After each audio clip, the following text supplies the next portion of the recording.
It's now time for our scripture reading. It's John 12, verses 20 and 21.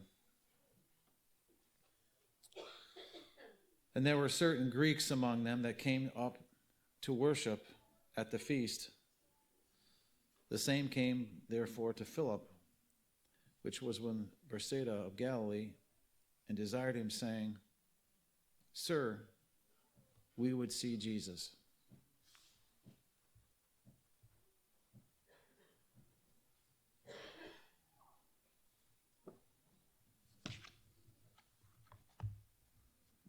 Good morning. And that is loud, isn't it? Fortunately, I don't have volume control, or unfortunately. Let me lay this hymnal down.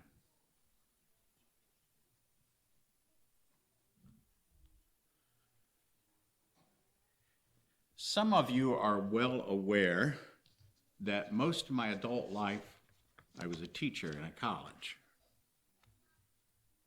So, the first thing I would need to do today is to say, first two rows are A's, second two rows are B's, then C's, the last row is an F.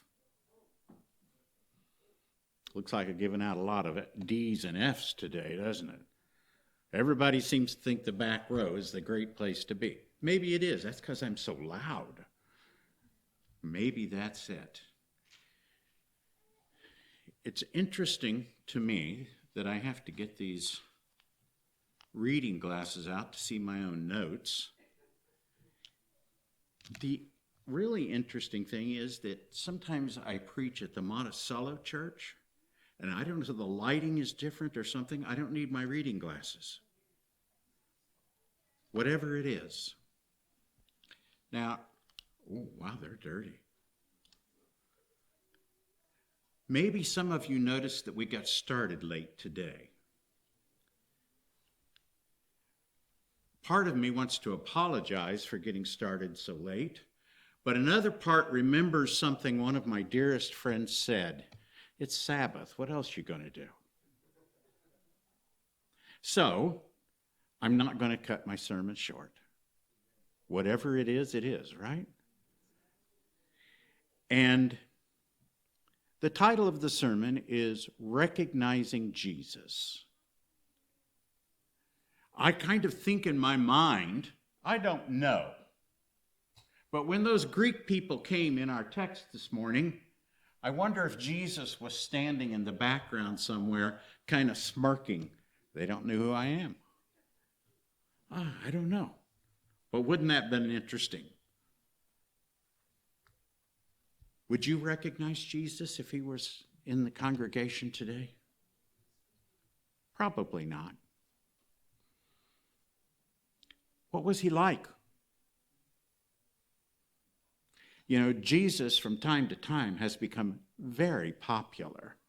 I'm going to use a phrase that I learned not too long ago.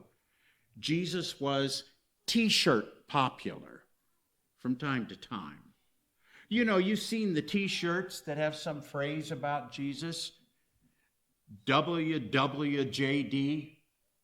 You see that on T-shirts? What would Jesus do? And of course, if you saw those letters, you may not know what they meant.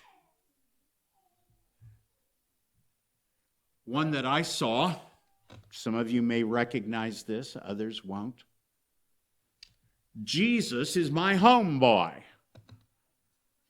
Well, I like to rephrase that, Jesus is my friend. That's what I pray for. But do any of us really know him? I look around in the congregation and I see some of you who I think I know pretty well. Some I've known a long time, others not so long. But I know a good number of you pretty well. Somebody asks me something about you. Well, I may not be able to tell them your favorite color or favorite food, but I still think I know you pretty well. And I'm sure that if I saw you out at Menards or the Home Depot, I would recognize you. In fact, I do see one or two of you at Menards every once in a while.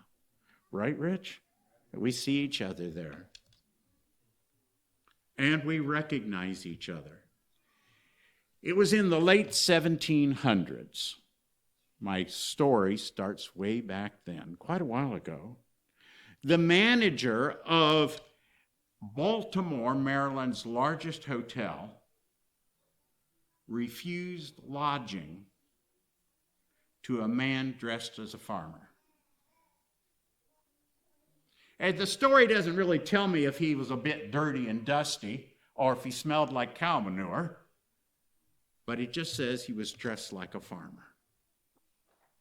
And the manager of the hotel said, "We don't have any place for you today." So the fellow left. The manager thought that people like that would be a discredit to the reputation of their hotel. Later, that same evening, the manager of the hotel was informed that he had turned away the Vice President of the United States, Thomas Jefferson.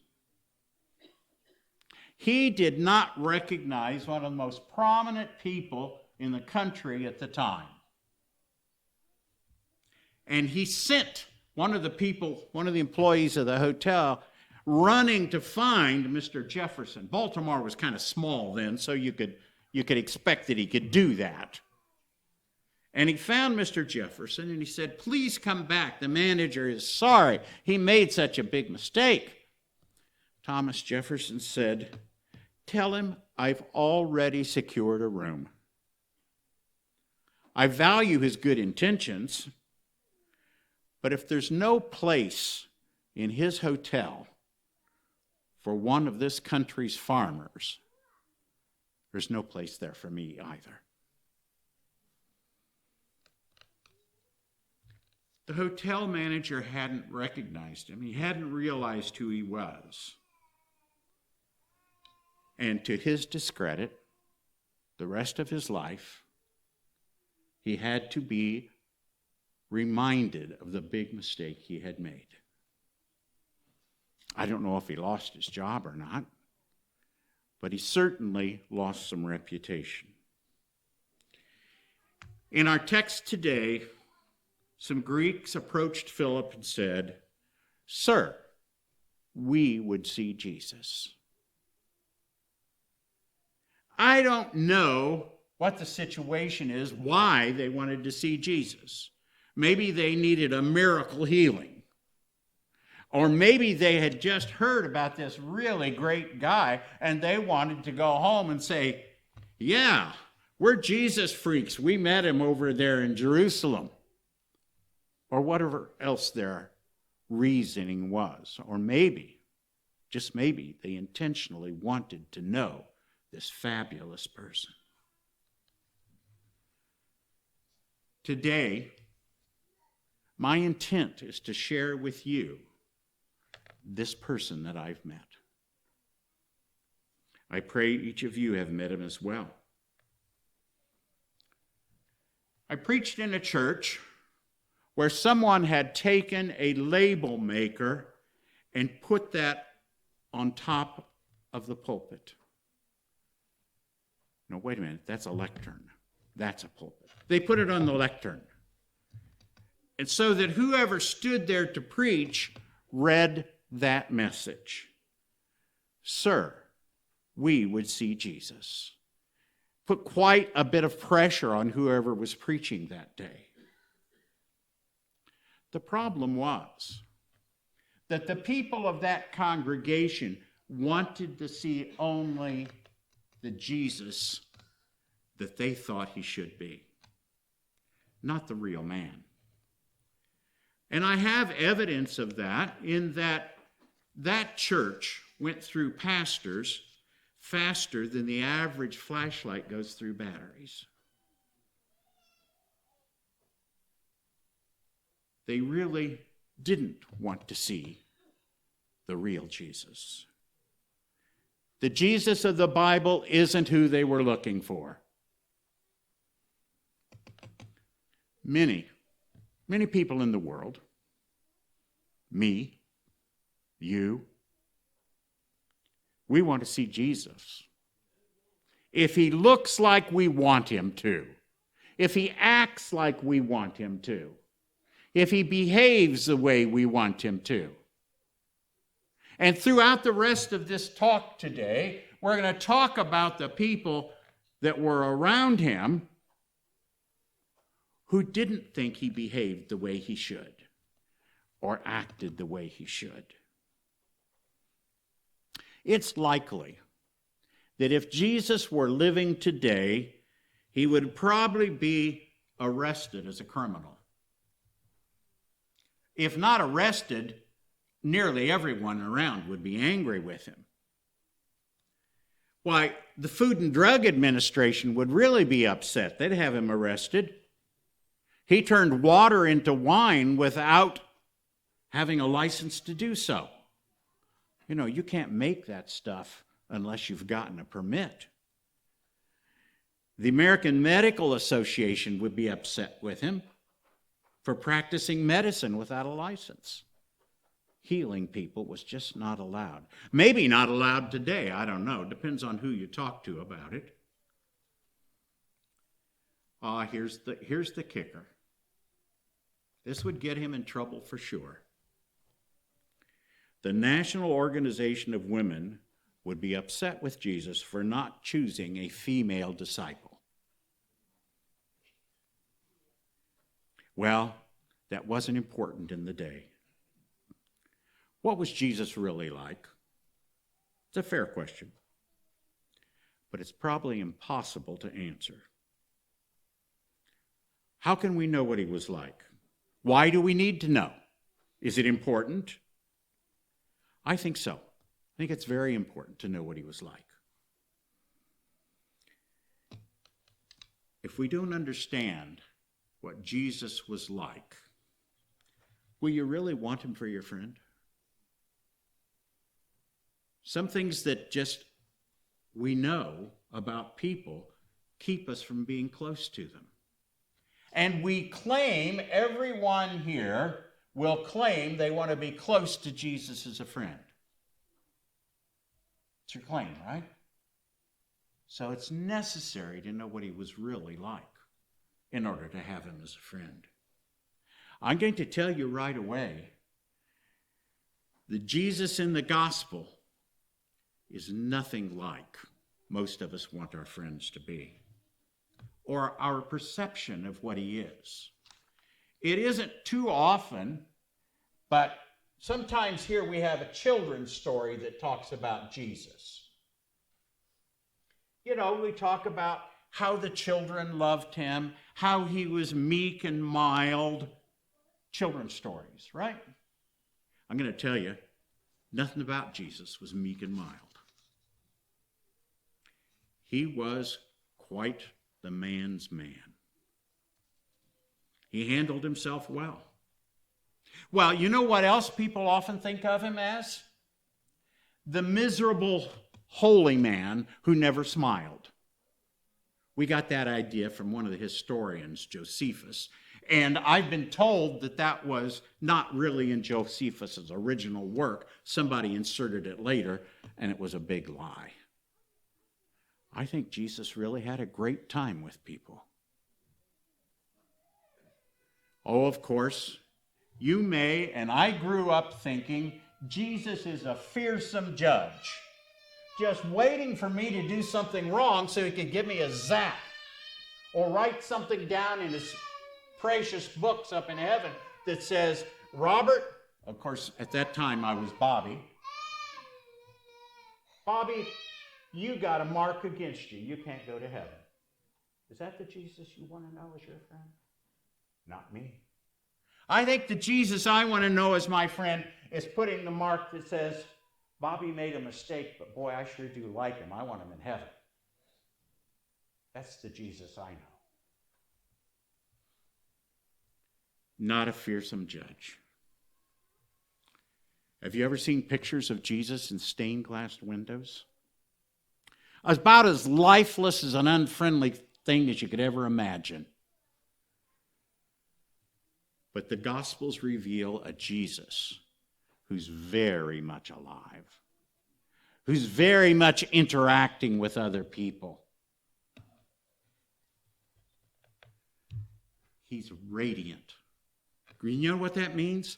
You look at the pictures, and the person painting the picture wants to give you the idea that Jesus is a really great person to be around. He's radiant. He glows. And so what do? They got these streams of light coming off, right? That's not the radiant I'm talking about. I'm talking about the radiant says, I want to be near him. I want to be with him. He can tell a good joke. He's funny. He seems to like me. Well, that's the Jesus in the scriptures. Do you know what Jesus looked like?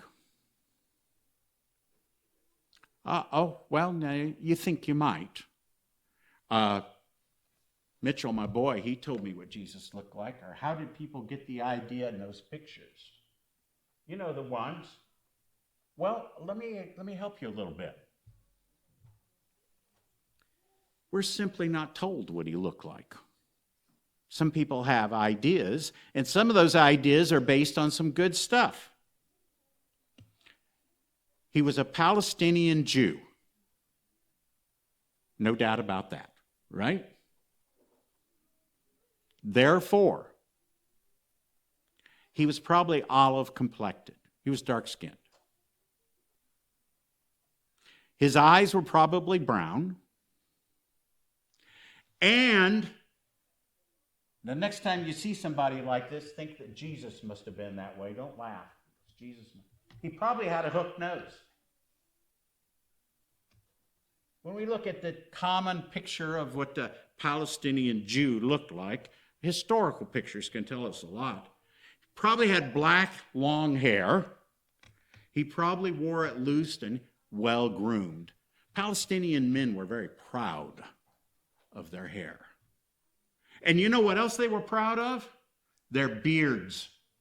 I see a couple of beards today. And I think that those people are pretty proud of their beards. Only, if we look at some of the historical things like the coinage from Palestine, the men had long beards. Long beards. And Jesus spoke in Aramaic. I had no idea what that was really, but I do know this. I wouldn't be able to understand it.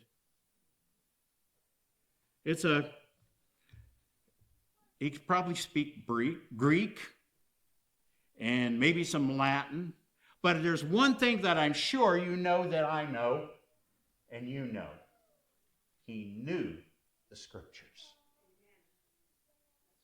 He had studied the scriptures. He probably wore a sleeveless undergarment, kind of like a nightgown, and with a belt, and a cloak, an overgarment, sandals. I don't like sandals. Some people like to even go barefooted. I don't mind that so much unless it's rocky. You know how it is to walk on a rocky pavement barefooted? Oh, it doesn't feel good at all. And he carried a staff. How do I know all this? Because that's what most Palestinian men did at the time. That's the way they dressed, the way they looked. And in Mark 6, it says he was a carpenter. Glenn, he didn't have any power saws. Didn't need a generator to supply power for that saw or drill or whatever it was. He didn't have a sander. Quite frankly, he didn't have any craftsman tools at all. But Mark says he was a carpenter.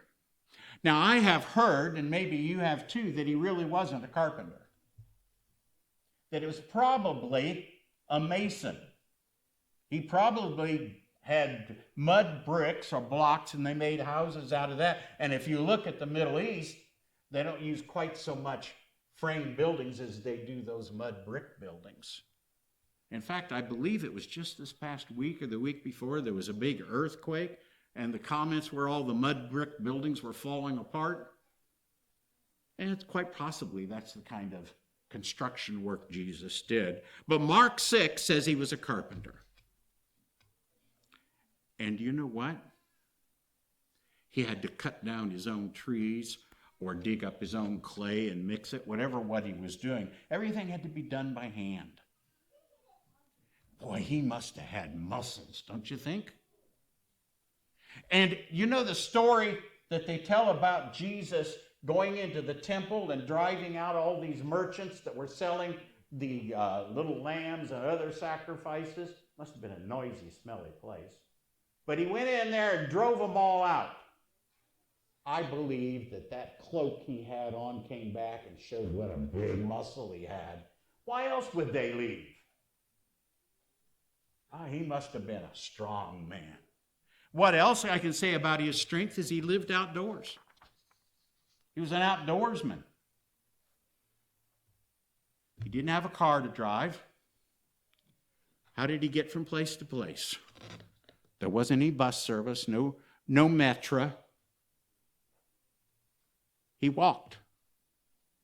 And if you want to live a good long life, I suggest you follow that and get rid of your car and walk everywhere. You're going to be healthy, that's for sure. And when I read something else about Jesus' appearance, I kind of reveled in it a little bit. You'll find out why in just a minute. He was average-sized Palestinian. And Palestinians of his day were no taller than me. I'm short. Jesus must have been short. All you tall people, you haven't got a chance. You got to get short if you want to be like Jesus. Well, maybe. Those are all things about his appearance that I can guess. I can't verify any of those. I'm just guessing. The Gospels had no interest in telling us what he looked like. There was just nothing in there that really says anything definitive. These things were not important to the writers. I'm going to tell you what was important to the gospel writers. What a man is stems from his character. The Gospels are full of information about the character of Jesus. What is he really like? If you had spent some time with Jesus, what would you have noticed? What would you see? What would make an impression on you? What would you have gone home and told others he was like? We know that was in the Gospels, that was something that actually happened. One of the people who met Jesus went home to family and said, I just met a man who told me everything I have ever done and ever was. Made a big impression on her. His brothers. The scripture kind of lets us believe that his brothers thought he was maybe emotionally unstable. A little bit of a problem here. The political and religious figures of his day accused Jesus of being a threat to society, a threat to the political nation. One of the biggest accusations that I can think of is that Jesus was accused of liking the wrong people, going to the wrong houses, having too many parties. And sometimes his own disciples were a little bit afraid of him. He just wasn't what they thought he was supposed to be. I want you just write this down. You don't have to turn there. Mark 1:35, and then on through chapter 2. It's interesting right there, those verses have us spending a couple of days with Jesus, if you read those. And in the first verse, one of the things we can find out about Jesus is that he was well disciplined. Well disciplined. He got up early in the morning. At daybreak, he went out alone in the wilderness to pray. That's established in Mark 1:35. He went out to pray. Jesus realized that time spent with God was the source of his strength. There are a lot of people who like to get up early and take a walk.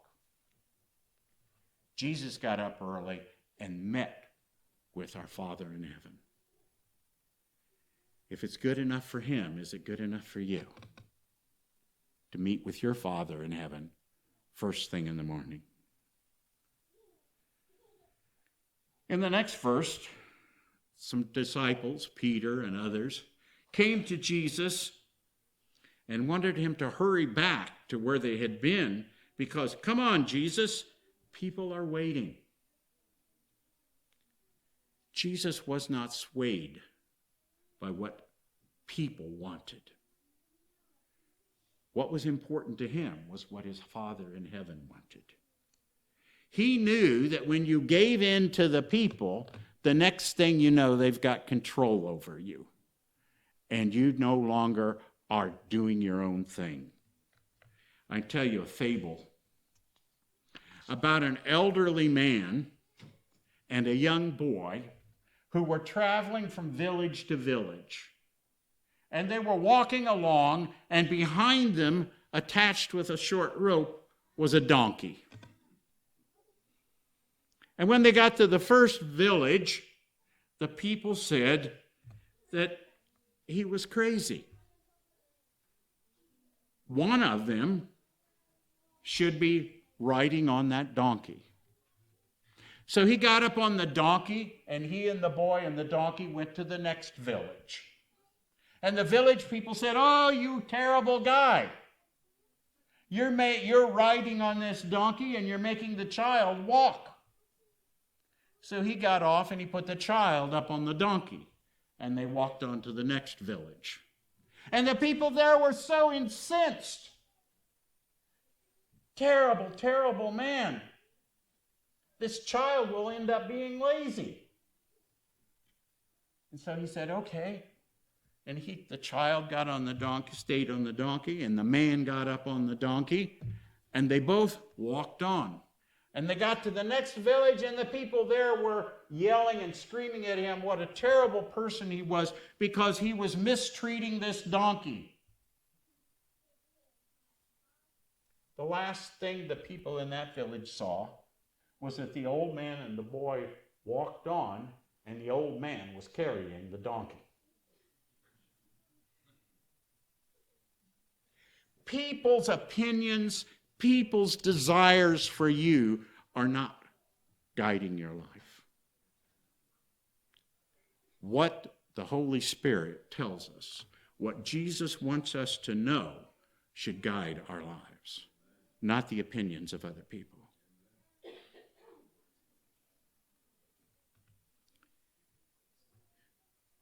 Jesus was not in the habit of letting other people pressure him. And he was a very compassionate, I had that word crossed out in my notes. He was a very feeling individual. I really should have put in the word caring. He was a really caring individual. And in the chapter that I've just referred to, and starting in verse 41, a man with leprosy came into an encounter with Jesus.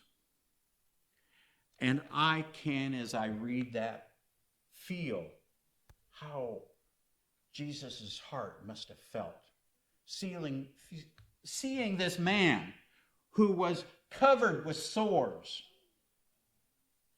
and trying to hide from everybody for fear of being ridiculed or beaten or both. And Jesus healed him. Can you imagine the compassion that Jesus felt when he saw that man with leprosy? I don't know. The Bible didn't say how long this man had had the leprosy. For some time. Maybe years. Maybe decades. But the real compassion in the story is not told because Jesus healed him. You waiting? The real compassion is because Jesus touched him.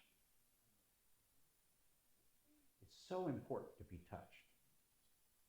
So important. Think of your own experience in life. Back a few years ago, we had this thing called COVID, and we couldn't shake hands. Boy, I felt bad. And there were a couple of people who allowed me to come up and still give them hugs. You know how important that is? And this leprosy guy had been kept from having contact. No family, no friends.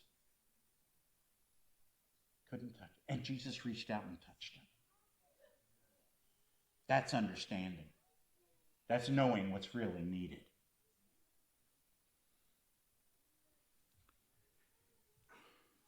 One of the things that I find so interesting is earlier in my sermon, I mentioned about this Jesus who's looked for something that you're doing wrong to get you or never laughed. The fact is, he wasn't anything like that. In verse 46, it found out that Jesus was someone that people wanted to hang out with. They liked being around him. They invited him to parties. They invited him for lunch. And he attracted huge crowds of people. If he was a terrible judge, would he have attracted huge crowds of people? No. He attracted huge crowds of people because people liked him. He was a kind person. He was compassionate. He understood people. He was caring. In chapter 2, we find about 4 men who had a friend who couldn't get to Jesus on his own. So the 4 men put their friend on a stretcher and carried him to the place where Jesus was that day. And I'm glad Jesus wasn't in my house that day. Could you imagine people coming up on your roof and tearing a hole in it so they could get in? The house was full of people, all gathered around trying to get close to Jesus. And they needed this man healed, their friend. And so they tore a hole in the house and lowered him through. Not too many people would like to have a hole in their roof. Not that big of a hole anyway.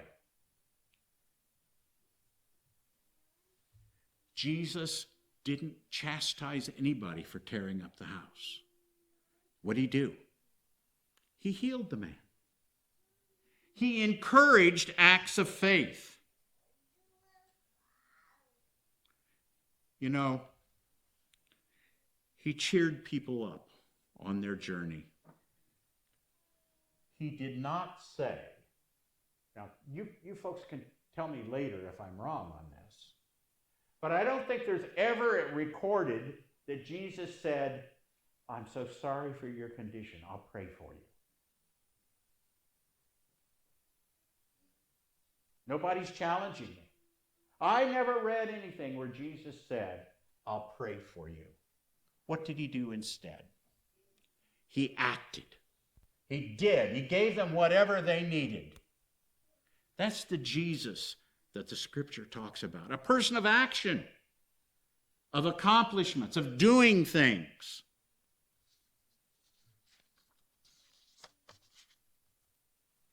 I have a little story to put in right here, but I'm going to tell you a different one. Oh, it's been more than that. 20 years ago, I used to attend the South Suburban Church over in Flossmoor.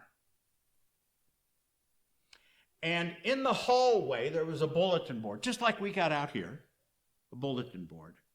And somebody had clipped a cartoon out of some paper. It had to be a religious document they clipped it out of. In the first frame of the cartoon, we've got 2 people talking. And one of them says to the other one, oh, there's Bob, he's coming. We need to pray for him.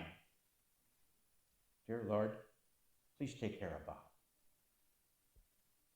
And in the next, actually it was the third frame, Bob enters the picture with these two other people. Hi, Bob, I've been praying for you. Jesus wasn't like that. Whatever Bob needed would have already been taken care of by Jesus. He's not praying for them. We need to put the well-being of others before our own well-being to be like Jesus. He was a very direct person. Those who were hurting others. I want to phrase this very carefully. Just because somebody else was doing something wrong, that's not where his directness came. If you were hurting others, he was direct with you and told you what you should have been doing.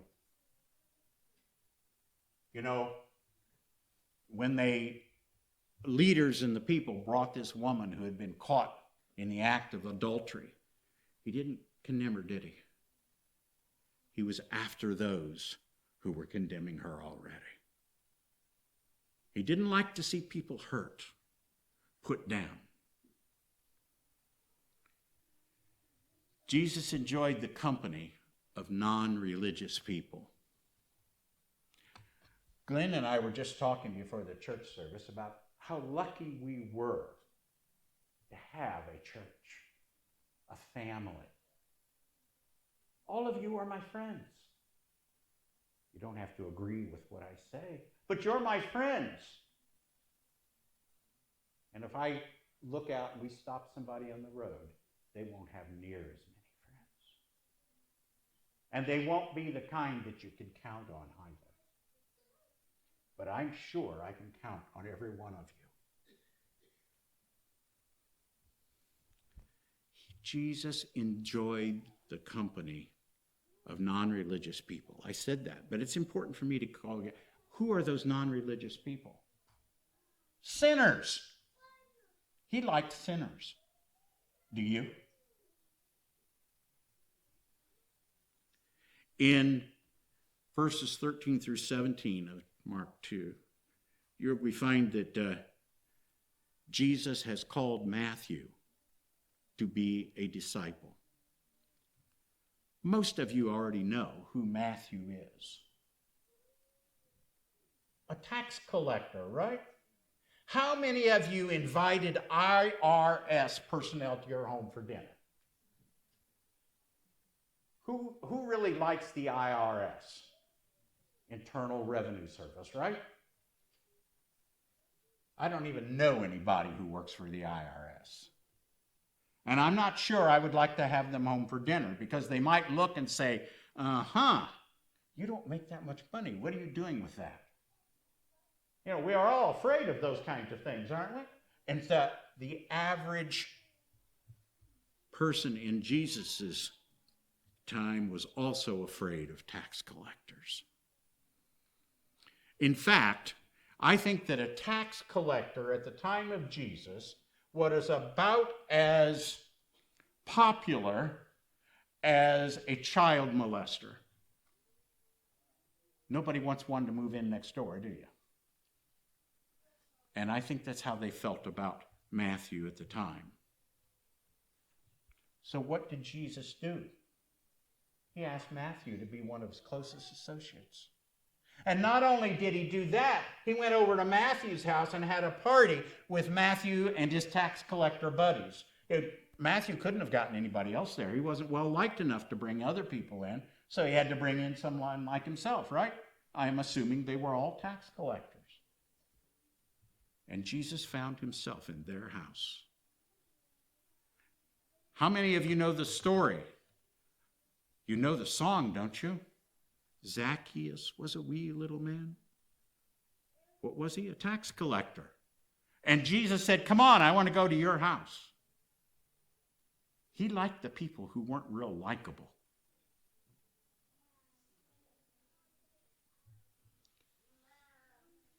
Jesus was a really interesting individual.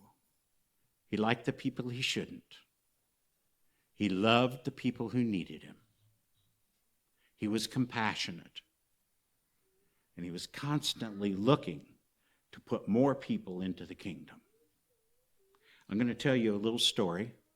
I know I got started late and I'm running late.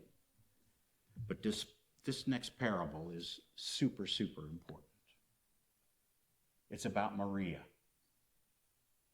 And in this parable, I want you to notice, pay attention. Everybody in a parable is a cover for someone else. There really is someone else we're talking about in a parable. And I'm going to tell you that I believe Maria is a cover for Jesus. In this parable, you listen and find out if you agree with me or not. Okay? Small house, simple but adequate.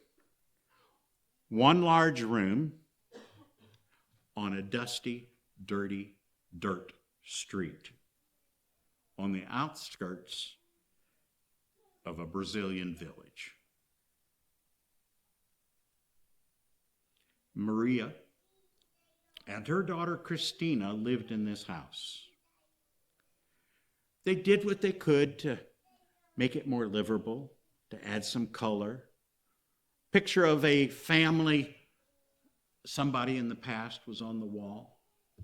Picture of Jesus on another wall. Christina's father had died when Christina was still a baby. And so Maria was taking care of her and raising her up. Maria had opportunities for another husband, but just couldn't bring herself to do that. So she raised Christina herself. Maria's job was, I started to say adequate, but that's probably not true. But yet they didn't starve. And now, 15 years later, Maria is doing pretty well. Christina has almost grown up. And what does any 17 or 18 young teenager want to do? They want to find the world out there, what's they missing. And so Christina was constantly asking her mother, let's move to Rio. Let's get out of this dump. No, we can't do that. Well, I'm going to Rio as soon as I can get big enough to go by myself. And so Maria would say, Christina, you don't have friends there. You won't have a job there. You won't have a place to live. Nobody will take care of you. One morning, Maria woke up. Christina's pallet was empty. Her bed. Maria knew where Christina had gone. And she was horrified. There would be no job there for Christina. Not the kind that you would want your daughter to take anyway. And so Maria packed her bags. She took what little money she had out of the savings jar in the kitchen. And she went to the bus stop to take a bus to Rio. On the way, she took that money that she had, and almost everybody here has seen this. They have a little machine, a little thing you sit down in and you put in some money and it takes your picture. You know what I'm talking about? Well, Maria spent all of the money she had, about $100, on pictures of herself. And when she had spent all of her money that she could spare, because she still needed some for the bus ticket, she piled all of those pictures into her bag. She got on the bus and she went to Rio to find Christina. She didn't really have any concrete hope that she would find her, but she was going to try.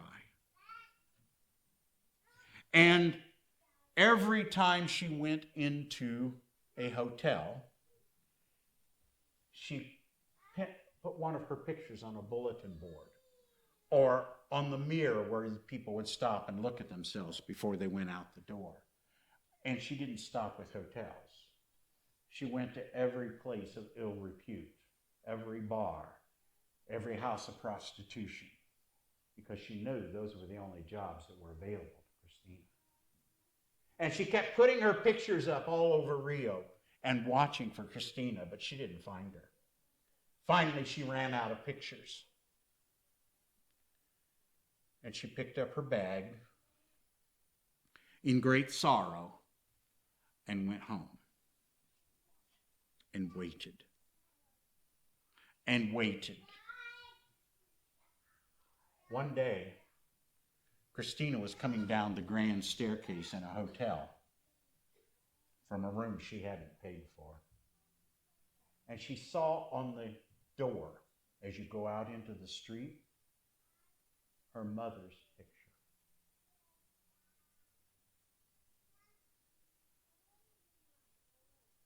I'd like to tell you she ran to that picture, but she didn't. She didn't know what she was going to do. But she finally made her way over to the door and pulled the picture off of the door and turned it over. On the back of each picture, Maria had written a message for Christina.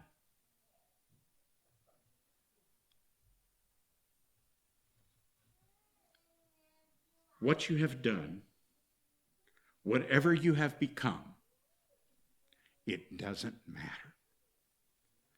Please come home. And she did. Jesus is here in this church today, wanting to be a part of your life. Do you, like the Greeks, want to see Jesus? My prayer today is that we recognize his picture in the mirror. And like Christina, we've got the sense to go home.